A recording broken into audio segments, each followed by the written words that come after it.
Viete, ako zobrať brand medzi ľudí? No predsa v taške. A veľká značka ako Teta potrebuje teda poriadne veľkú tašku treba.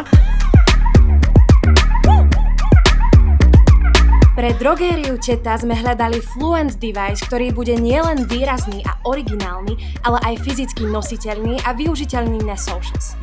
Preto sme vymysleli rekvizitu, ktorá značku doslova poniesie každým videom v teréne. Výsledok? Nerušivý branding vo videách. Zábavný prvok, ktorý je ľahko rozpoznateľný. Prepojenie online a offline prostredia. A hlavne posilnenie brandu obsahom, ktorý baví.